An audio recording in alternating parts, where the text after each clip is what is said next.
Habib ini tidak pernah ada di dalam sejarah kecuali dulu menjadi Utsman Yahya itu menjadi muftinya Belanda.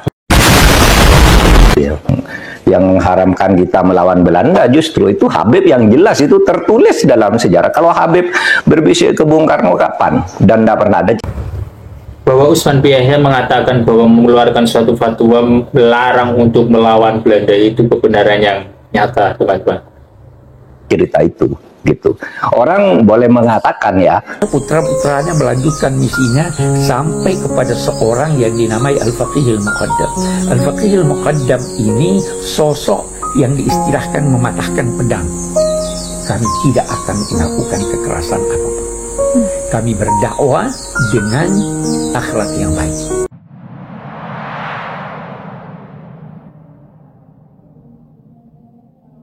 Assalamualaikum warahmatullahi wabarakatuh. Bertemu lagi di channel Islam Pedoman Islam dan Santai dan Moderat. Kali ini akan membahas tentang respon dari sejarah yang diselewengkan oleh mereka kaum pahlawi yang mengatakan bahwa Utsman bin Yahya. Penjelasan dari Prof. Mahfud MD tentang bagaimana sejarah yang benar. Inilah penjelasannya.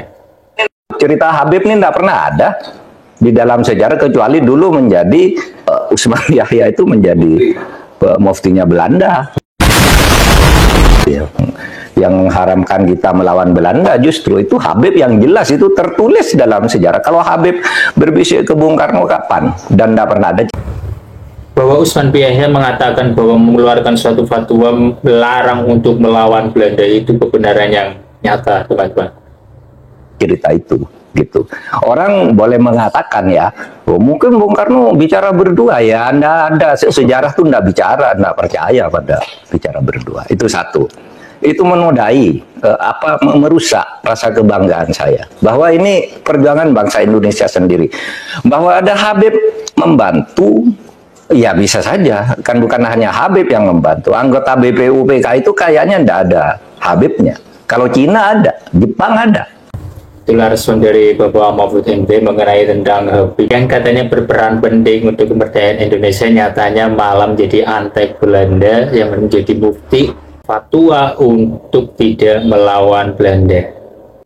Dari penjelasan Pak Mahfud MD bahwa tidak ada dan tidak tertulis bahwa melainkan Habibnya menjadi antek Belanda dan memberikan suatu fatwa untuk tidak melawan Belanda.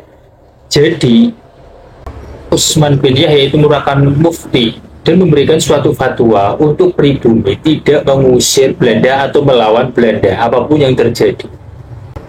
Di sisi yang berbeda, para pejuang tanah air rela mengucurkan darah serta berjuang sekuat tenaga supaya penjajahan ini hilang dari bumi Nusantara. Ada yang mati meninggalkan keluarga serta anak dan kerabatnya. Malah Habib satu ini, Utsman bin Yahya, berkubu dengan Belanda. Berat. Yang paling mengherankan sekali, mereka bilang kalau tidak ada keturunan dari mereka, Indonesia belum merdeka, masih menyembah batu katanya. Bahwa sejarah ini harus kita luruskan supaya generasi ke depan kita mengetahui siapa yang patut kita untuk hormati. Jangan sampai generasi ke bawah kita ya kan menghormati orang yang salah. Mereka menghormati orang-orang yang bukan lagi orang Indonesia menjadi pejuang-pejuang yang nyata. Mereka menghormati orang-orang luar. Dengan landasan seperti ini, maka kita harus terus berjuang menegakkan kebenaran tentang sejarah ini. Sudah sepantasnya untuk generasi ke depan kita harus tahu, kita harus memuliakan para pejuang pribumi. Bukan mereka pendatang yang mengaku cucu Nabi, hanya memuliakan klannya saja, yang lain itu tidak rendah maksudnya di mata mereka. Mereka yang datang ke Indonesia ini itu umumnya datang dari Hadramaut. Kakeknya sebelum sampai ke Hadramaut tadinya ada di Irak. Kemudian dia berhijrah dari Irak. Berhijrah dari Irak bukan untuk mencari nafkah ke Hadramaut, karena dia kaya raya di Irak. Hadramaut gersang, tapi dia datang untuk mengajarkan agama, untuk mempersatukan masyarakat. Putra-putranya melanjutkan misinya sampai kepada seorang yang dinamai Al-Faqihil Muqaddam. Al-Faqihil Muqaddam ini sosok yang diistilahkan mematahkan pedang. Kami tidak akan melakukan kekerasan apapun. Kami berdakwah dengan akhlak yang baik.